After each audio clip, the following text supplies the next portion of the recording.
those of us here in Kansas City, and maybe for some of you other folks in ATHS that might have had the privilege of knowing Gladys and Eldon Miller. They're wonderful folks, and they so much regret that they cannot be here with us today. Their health does not permit it, and their niece has so graciously agreed to come and share with us something about their life. And any of you that know them, they were just the most delightful couple. And my memories go back to Valley Forge when they were out on the golf course viewing the trucks, and so delighted to be there because that was a tough trip for them. They weren't sure they were going to be able to make it. So we in Kansas City have very fond memories of Gladys and Eldon Miller, and we too miss them not being with us, but we know their hearts here. And I want to not take any more of your time and let Carmen, their niece, Carmen Andrew, give you a little bit of their history of their life, and I think you will enjoy it. So please join with me in welcoming Carmen. And her better half, well, I'm sorry, I don't know his first name, George, who's going to be her assistant. Thank you.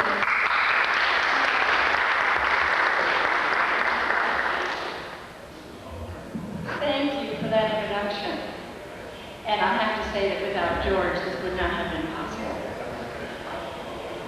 I am so pleased to be able to be here today to talk to you about two people who are so very, very special. Many of you know them personally and professionally. They are founders in the American Truck Historical Society. And as was told to you, I have had the pleasure of knowing them for my entire life. Gladys is my aunt. Of course, therefore, Eldon is my uncle. My mother and Gladys were sisters. And they were very close. And because of that, Gladys was a part of my life from the time I was born. She was very frequently present at holiday celebrations. She never forgot my birthday. And when my mother died, when I was in early 20-something, Gladys filled some of that mother role that I pretty desperately needed. I have to say, though, that Eldon was a little different story. I didn't know Eldon quite so well. And in fact, I have three sisters, and at holiday celebrations, sometimes Eldon wouldn't be there. And sometimes, if he was there, he was on the telephone. And as little kids, I can remember going to my mother and saying, or to Gladys and saying, "Where's Eldon?" And I was always told, "Well, he's working." And my sisters and I would, does he have to work all the time? Well, now that I have been trying to put together the story of Gladys' life, and beginning to realize the struggle, the work, the success that he achieved, and that my husband George and I have a business of our own, I now know the answer to that question. Yes, Eldon did have to work that hard in order to succeed, the kind of success that he did achieve. Another question, maybe the next picture. Another question that we always had. We knew that Eldon was Amish. Well, we knew what it meant to be Amish. It meant that, particularly with the Old Order Amish, that you basically do not accept the ways of the modern world. Today, people who belong to the Old Order Amish faith do not drive vehicles with rubber tires. They do not have telephones in their homes. They get from place to place by horse and buggy. And they wear clothing that is very reminiscent of an earlier century. But we also knew that in the 1950s, Eldon had achieved considerable success. At one point, he owned over 150 trucking units. He had operating authority in 48 states. he employed 450 people that operated out of 18 offices. Now, this simply did not make sense. How could a person who was Old Order Amish at the same time have this kind of success in the trucking industry? It didn't work. Well, I have never met Eldon's parents that I know of. Now, I may have at some point, but I don't remember it. But as I've been doing research in writing their story, I think I have learned a lot about them. And yes, they were Old Order Amish. I think, this is my feeling here, I think they were faith-filled people. I think they were devout. They were healthy. They were respectful. They were hardworking and very, very sincere. I think also that they were very realistic people. And I wish I had a picture of Eli and Anna, but I don't. Instead, I'm going to substitute in a picture of the homestead. We get a flavor of where Eldon was born in 1915. I think that Eli, Eldon's dad, could see that the world was changing. And I think that he saw that some of these changes were good. I think that he saw how, electricity really could be a big help on the farm. I think also that Anna, Eldon's mother, saw something in Eldon. I think that she saw in Eldon someone who was probably not going to be content living the life of the Old Order Amish. Eldon had a curiosity about the world. He wanted to know how things worked. He had an intellectual ability that was remarkable. I think he was not one to be restrained, not one to be tied down to rules and regulations. He was not one who was going to let the world pass him by. I think that Anna could see in him a child who was going to be a player in the world. I also think that it was probably a very, very hard decision for Eli and Anna to leave the Old Order Amish faith. They joined the conservative Mennonite church. The conservative Mennonite church is a little bit more liberal than the Old Order Amish. But at the same time, I think that it allowed Eli and Anna to remain true to the basic core of their beliefs. In fact, as I say, I wish I had a picture of Eli. His whole life, he wore the chin whiskers that are characteristic of the married Amish male. He also wore handmade clothing that he hooked with hooks and eyes rather than with buttons or zippers. Additionally, they continued to speak Pennsylvania Dutch in the home. And in fact, when Eldon started school when he was 5 years old, he not only arrived at school wearing the broad-brimmed hat of the Amish and being barefoot, but he didn't speak any English. He only spoke Pennsylvania Dutch. So his first teacher, Myrtle Work, not only had to teach him English, but had to teach him reading, writing, and arithmetic.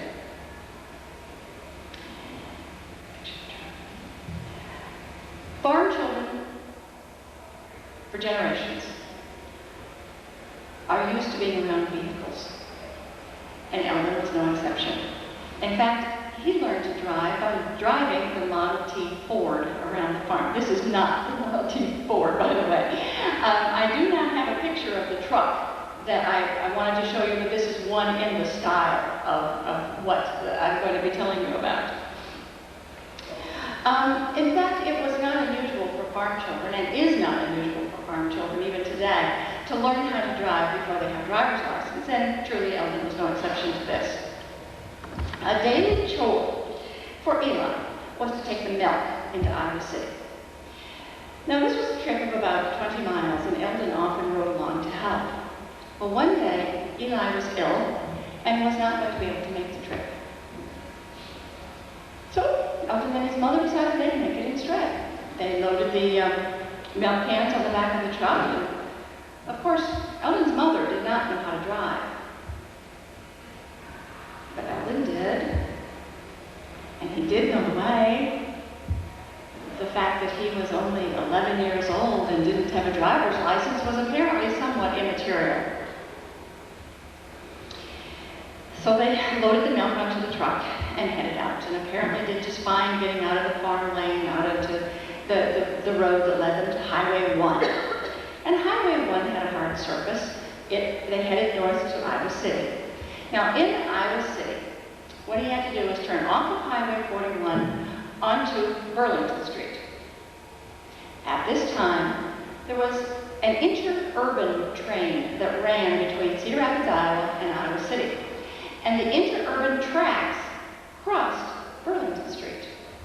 Just as Eldon made the turn, he realized the interurban train was coming. Oh, can you just imagine what had to be going through his mind? I don't have enough time to beat the train across the tracks. I don't have enough time to stop. Remember, his legs are short. He's just a little boy. What I'll do is I'll turn the wheel sharply to the right. So he did. The truck ended up hitting the side of the interurban car on one side and a telephone pole on the other, and milk cans flew everywhere. Well, everything came to a dead stop. Interurban crew got out of the train. I mean, they were concerned. Oh dear, what has happened?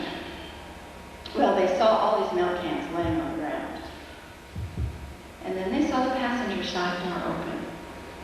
And out stepped this woman, dressed in a long dress and bonnet of an Amish woman. Oh, but she was unhurt.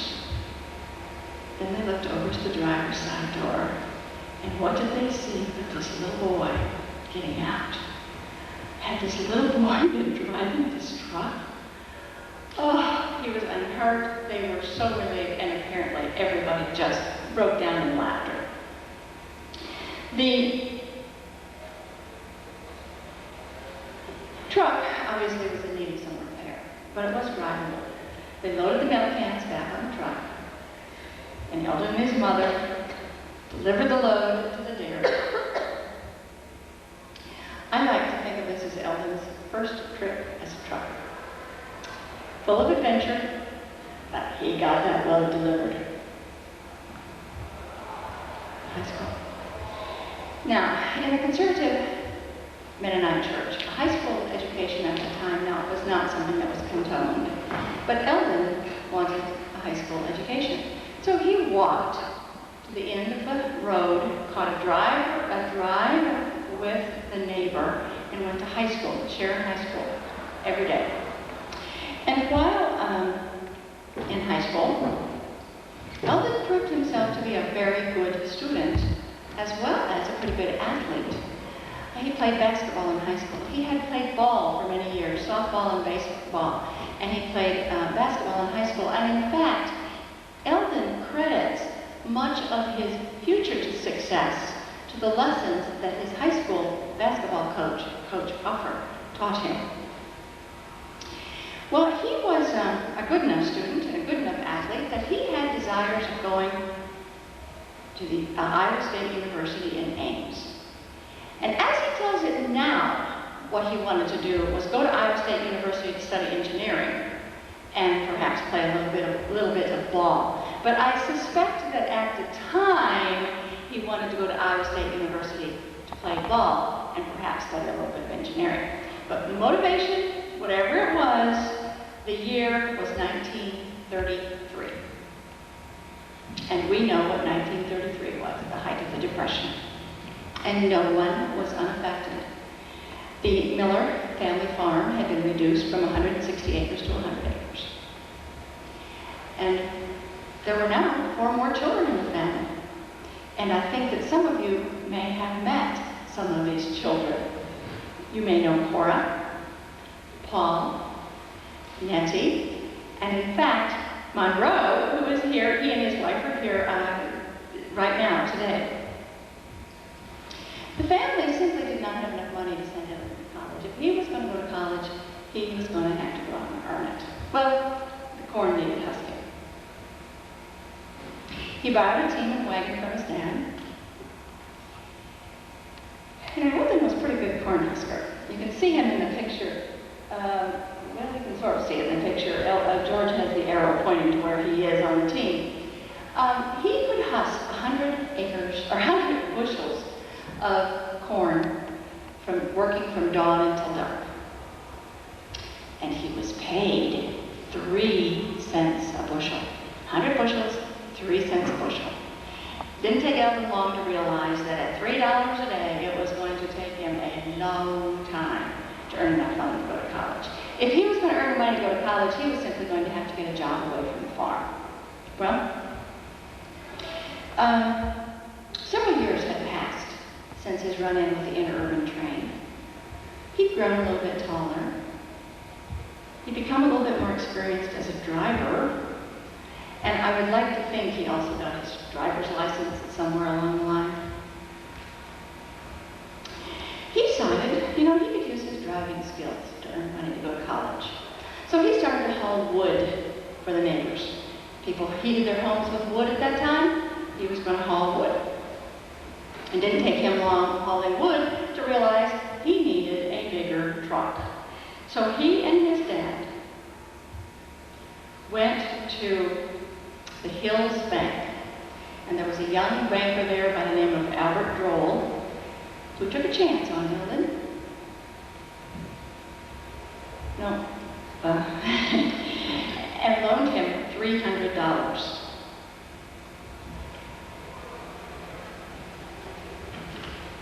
No, I think you are right, George. Mixed up our pictures here. Well, the first thing he did when he got this truck, this is a picture. I have what I think is a little tiny, itty-bitty picture of this truck. And we tried to blow it up to make it work, and it didn't work. So we do not have a picture of this truck. Anyway, the first thing he did with this truck was install a livestock body on it. Well, those of you who know Eldon, his mind is always working. You know, I could haul more than just livestock on this truck. I could haul shelled corn. Now think about it. I see a major problem here, hauling shelled corn in a livestock truck.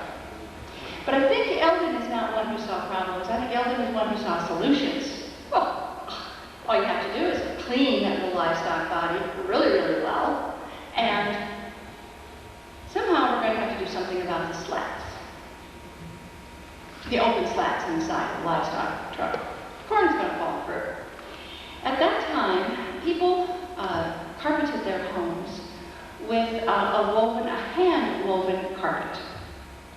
Now, I have a throw rug that I have at home that in the dark, you're probably not going to be able to see it, but many of you may have similar sort of things in your home. What they would do is weave long strips the length of the room, and then additional strips to cover the length. Whip stitch the lengths together. Then, when the carpet was worn out, they would just replace it with more.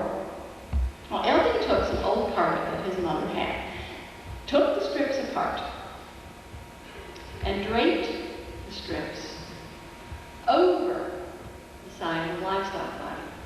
Now, his first trip of more than 15 miles was, in fact, a load of shelled corn that he hauled for a neighbor to the McKee Grade elevator in Muscatine, Iowa. Can you imagine what this truck must have looked like? I'm sure it was a classic, and there has to be a picture of this somewhere. Well, basically, by the spring of 1934, a little business had been born. Eldon's dreams of going to college and study engineering or playing ball, whichever, basically had been abandoned.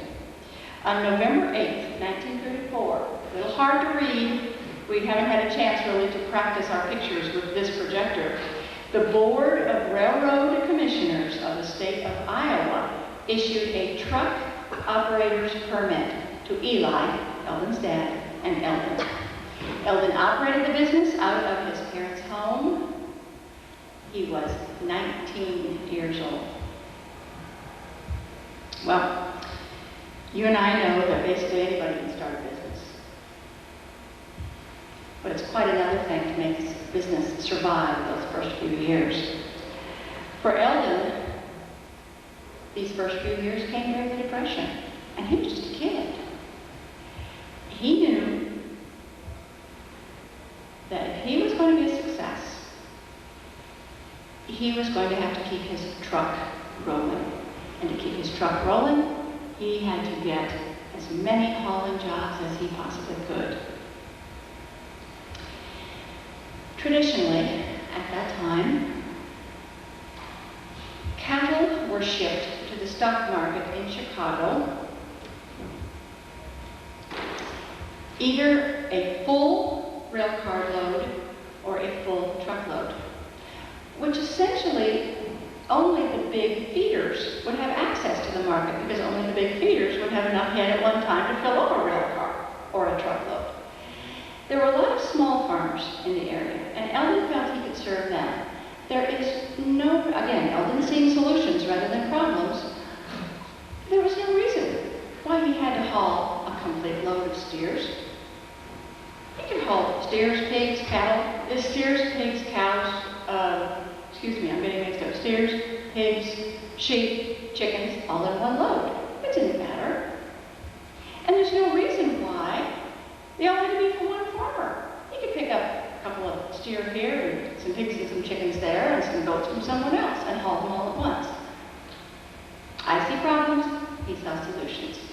One of his problems was, how do you ship in one truck body animals of different sizes?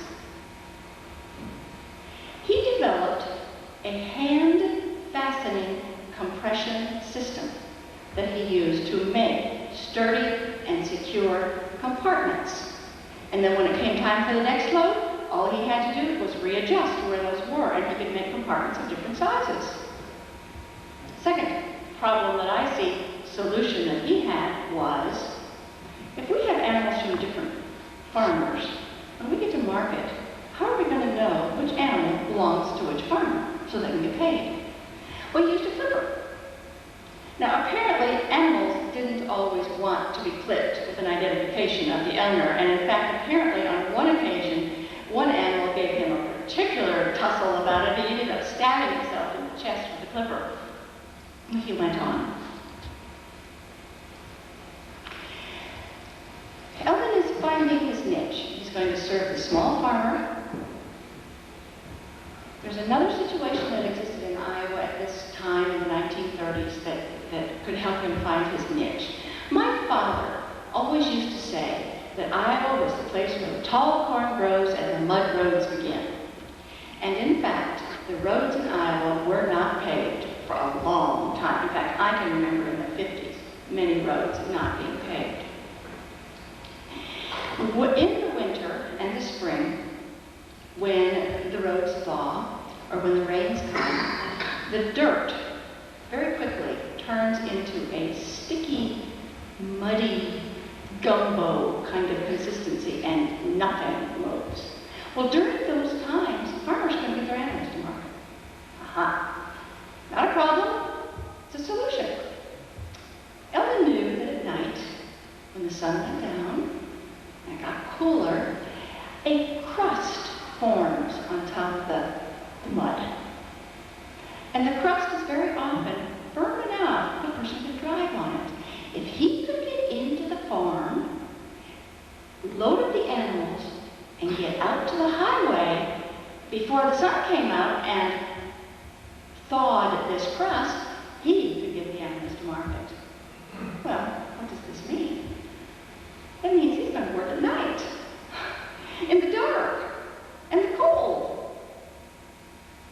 But in order to find his niche, in order to serve the market, in order to be a success, he decided he would do it. He would make that sacrifice. And in fact, he became known in the area for his, what they call early bird timing. This brings us to our next question. This brings us to our next question, and that is Gladys. His wife, Gladys. How on earth did Gladys get involved with Eldon? Well, Gladys Hagenbu was about the same age as Eldon, and she lived on a farm really not too far away from Eldon's farm. Growing up, she'd been active in 4-H. When she graduated from 8th grade, she went into Iowa City and went to high school and started at the University of Iowa. But a couple years into her program, money ran out. The Depression had affected this family too. They simply didn't have enough money. She did not have enough money to continue her education. So she too had to get a job if she was going to finish her education. She got a job teaching in a one-room schoolhouse in the neighborhood of where these family farms were. Well, it was March 20th, and Eldon went to the Oberschlichter farm, where he was trying to load up a load of hogs to take to Cedar Rapids. And for some reason, the loading took longer than what he expected to do. The crust went off the road, and he knew before he even left the Schlichter driveway that it was going to be hard work getting out to Highway 1, which was paved. So Omer hooked his team of 4 horses to the front of Eldon's tractor. And they got out of the driveway, progressed a little bit down the road. They got stuck repeatedly. So they unhooked the team of horses. Another farmer brought in his farm tractor, hooked the farm tractor to the front of Eldon's unit, and then they hooked the 4 horses to the front of the tractor. And even with that, they got stuck repeatedly. And about 2 o'clock in the afternoon, they were hopelessly mired down in the mud in front of the Bayertown School. And the engine started blowing. I know if it had been me, I hesitate to think what I would be saying about that moment, and I really don't know that we want to know what Eldon was thinking. But they unhooked the horses, they unhooked the tractor, they unloaded the hogs and herded the hogs back to the Schlichter farm.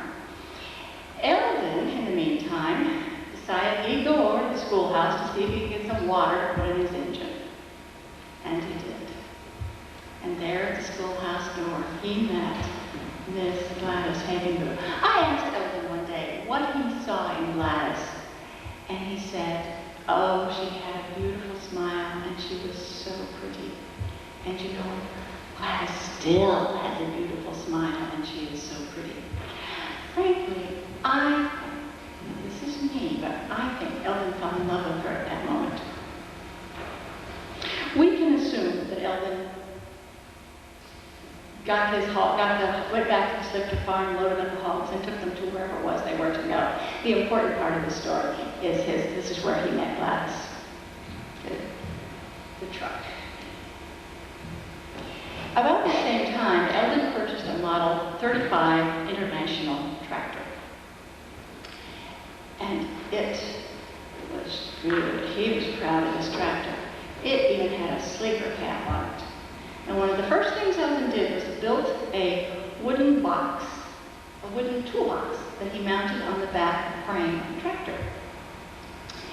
He then added 2 feet to the length of the livestock semi-trailer he had. Well, the additional weight of the toolbox and the length of the livestock trailer created a need to beef up the springs in the livestock trailer. So he thought he'd do is he'd take the springs into Des Moines and have an extra leaf added and have them re-arched. So one Friday night when he got back from Chicago, he took the springs off and loaded them into the toolbox. And he asked Gladys if she'd like to go to Des Moines with him the next day. And she said, sure. So she did. And they went into Des Moines, they had the work done on the springs, and on the way back, Eldon got tired. Now, during this time, Eldon was making 3 trips a week into the Chicago stockyards. Apparently, he would load up on Sunday night, and then go and drive into Chicago, come back, load up, drive into Chicago, come back, load up again, drive into Chicago, and be back on Friday night. He was tired. So he asked Gladys if she wanted to drive. She said, sure. So she drove this tractor home while Eldon slept. When they got back, they reinstalled the springs on the livestock semi-trailer, so the next day, Eldon could load up livestock and head to Chicago again. This to me this adventure of this weekend, and this happened to be April 20th, 1935, was what I see as the beginning of their lifelong business relationship. In the fall of, the next picture is the sleeper cab. It's in the middle, and then the next picture we need to have up.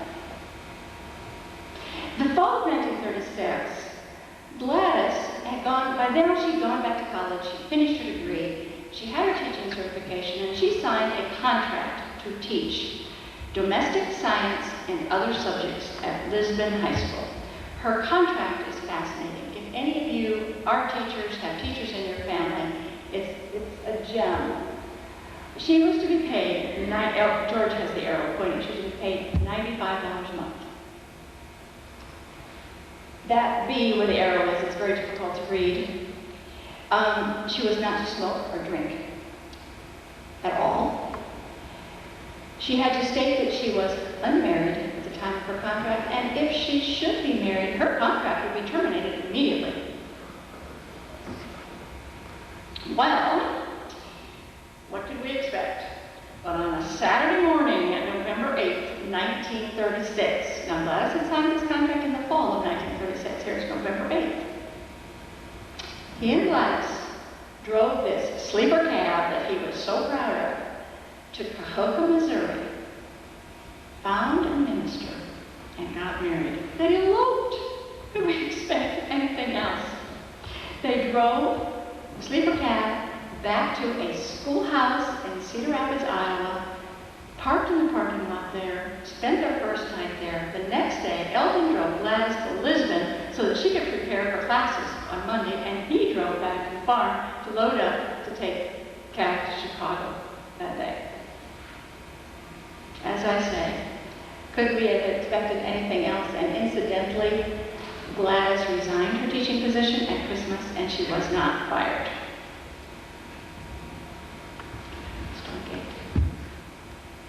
Eldon had started a business, he found his niche, and now he had a wife.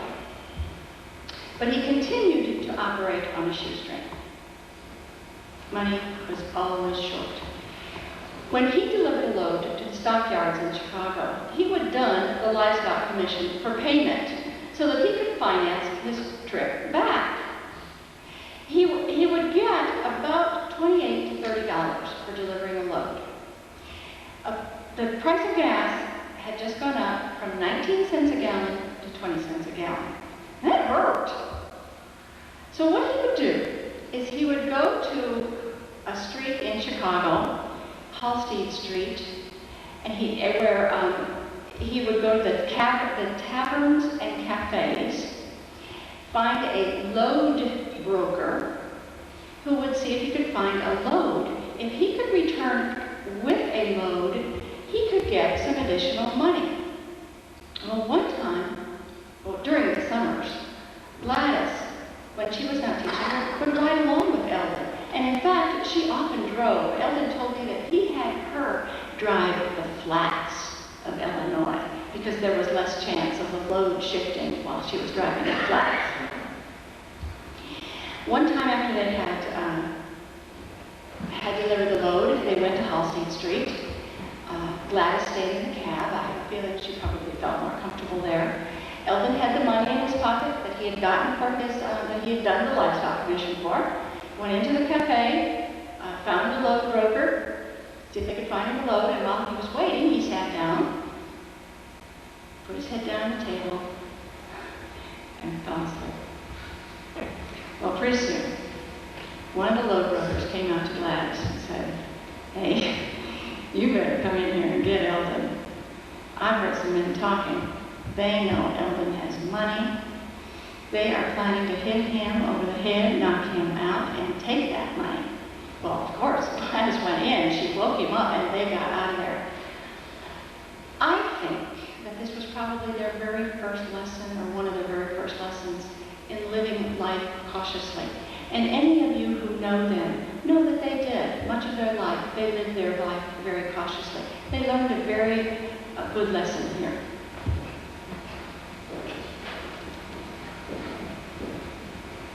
Well, how did survive those first few startup years.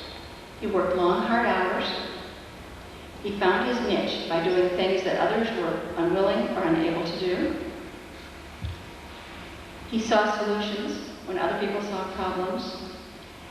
And I think that he made some very good decisions along the way. And I've identified 4 of these decisions that I'd like to just share with you very quickly. One of his decisions, and I think any of you who have your own business know that there comes a point that if you are going to grow, you have to expand. And in 1939, that time came for Eldon. They found some property in Iowa City. It was on Riverside Drive, the location of an old dump, landfill. There was a gas station there that was for sale, and they bought it. They, within a year, they put another building onto the property, and they also built a stockade where they could assemble animals as they were waiting for shipment to Chicago. Another decision that they made was to apply for a carrier permit from the Commerce Commission. The act regulated motor carriers as of the date of its passage in 1935. And what Eldon did is he assembled his waybills dating prior to 1935 of his shipment of cattle to Chicago and the backhaul of commodities. He went to the ICC district supervisor with his bag of waybills and without a lawyer, and to apply for a certificate of convenience and necessity. At an informal hearing, Eldon Miller Company was granted permanent interstate commerce operating authority, Commerce Commission operating authority. This was something that served him well for many years. A third decision was his decision to go beyond the livestock and commodity hauling into fuel transportation.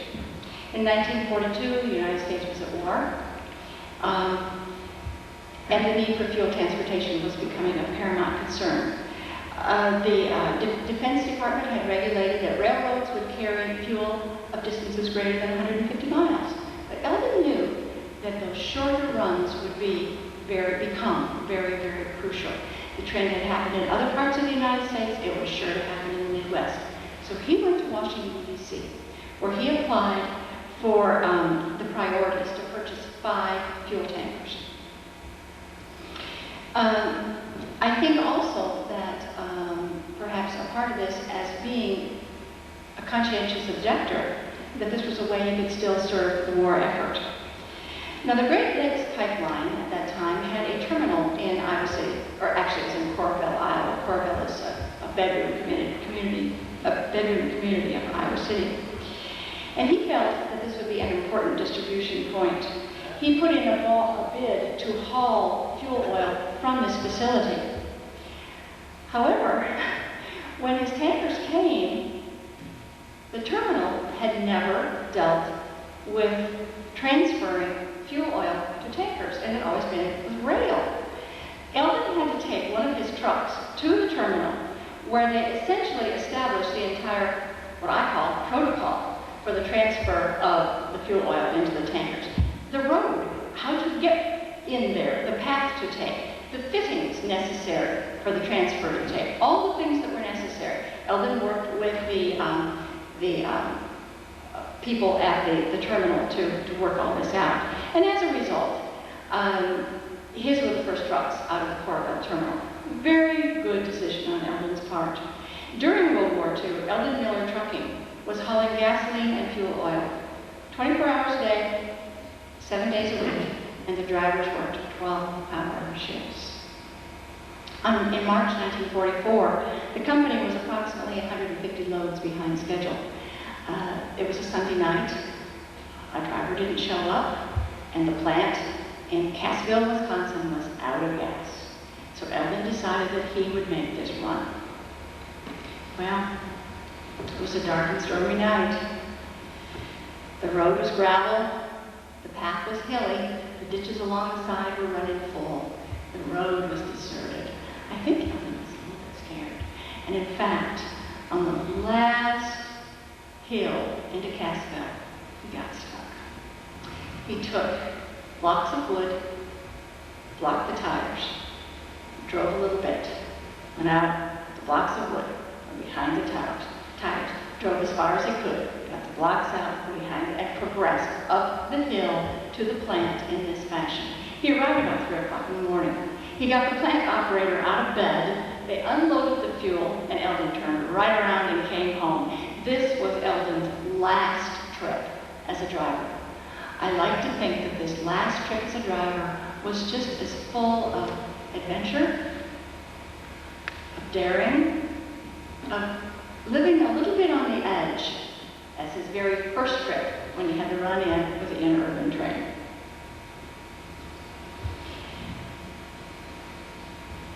The fourth decision was in 1948 when he decided to get into the heavy haul business. After the war, he was hauling fuel oil basically in the winter. It was a wintertime activity, but heavy haul was a summertime activity. A friend of his, Roy Carter from Muscatine, Iowa, was starting a plant there, and Roy had flown to Germany where he had arranged to purchase some used machinery. The used machinery was going to be shipped to New York by boat. Roy arranged with Eldon's company to go to New York to load this heavy equipment and haul it back to Muscatine. This was the start of his heavy hauling, and he purchased some equipment for some other companies in Iowa, and pretty quickly got very heavily into the heavy haul business. In 1950-51, the company was incorporated. At that time, they owned 100 units. 5 of the livestock trucks operated over a 6-state area. The heavy hauling units operated in 9 states. He had 28 ICC operating subnumbers. By 1957, he had 300 ICC operating numbers, with operating authority in 48 states. He owned 158 units, and as I said, employed 450 people out of 18 offices. If growth and volume define success, Eldon Miller was a success. Now, we would be sorely remiss at this point if we did not mention the part that Gladys, his wife, played in this whole success. At first, she was the office staff, worked out of a home office. She taught school to help make ends meet. She tolerated Eldon's long absences and very odd schedule. And it's no surprise that even after they moved the office to Iowa City, she continued her very, very active role.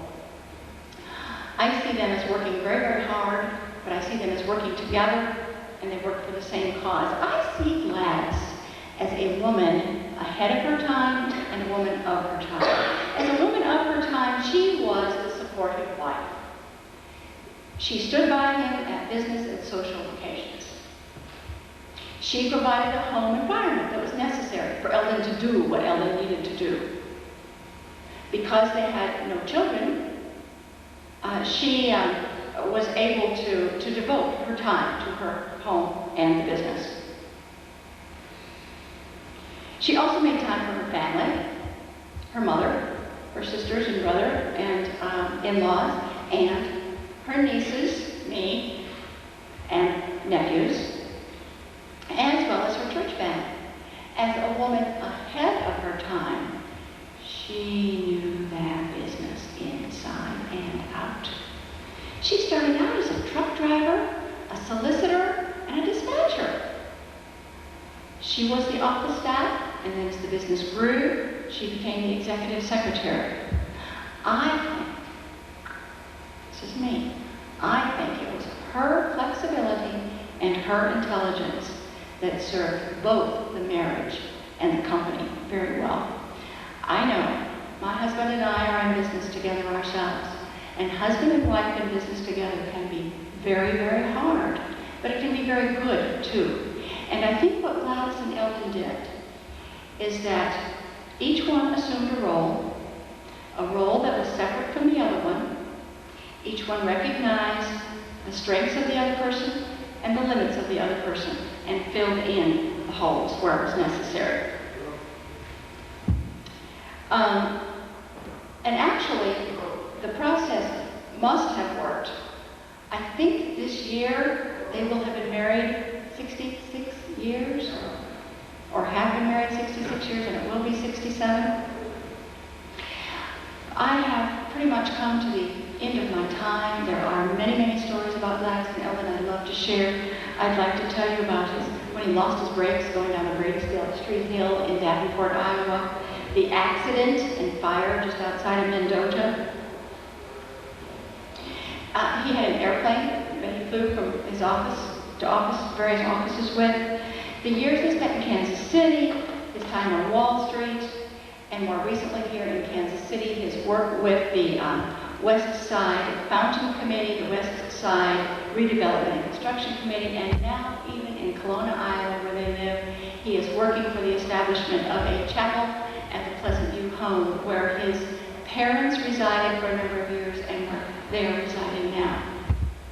The transportation system in the United States is mammoth, and it works. This transportation system did not just happen. It developed because of people like Eldon and Gladys Miller. People who could think out of the box, people who had the strength and willingness to work day and night, people who had the guts to risk everything they had. It was their work and the work of people like them in the early 1920s and 30s and 40s that laid the foundation for what we see right now on the highways. Not many could have done what they did, and I think they are to be saluted for that work, for their work. And this is being videotaped for Gladys and Eldon to view. And Gladys and Eldon, we wish you were here. Please know that those of us who are here, George and I, we honor you, we admire you, and we love you. And now I have a special surprise. Is Mr. Johnson here? I have been, for the last 15 months, trying to write Gladys and Eldon's story. It is still not done, but what I'd like to do is present a copy of it to the American Truck Historical Society. It does still need some work. It's not in a publishable form yet, but I hope that it will be of some benefit. And if Monroe Miller, Eldon's brother, would please come down here.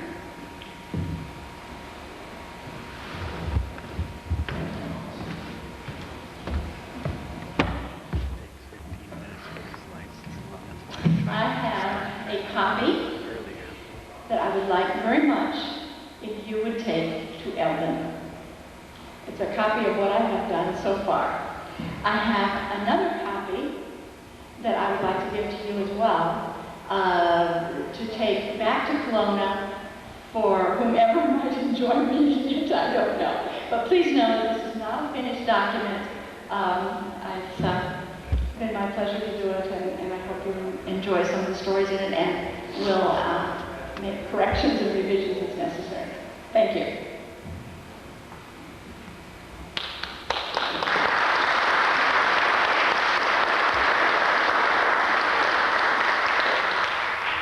I want to thank Carmen for what she has done here. And I'm sure the Eldon guys really appreciate that. And as she said before, they're in a retirement home. They're both on a wheelchair, and they would really enjoy being here. I talked to Eldon last night, and he says, say hello to the people here. Thank you.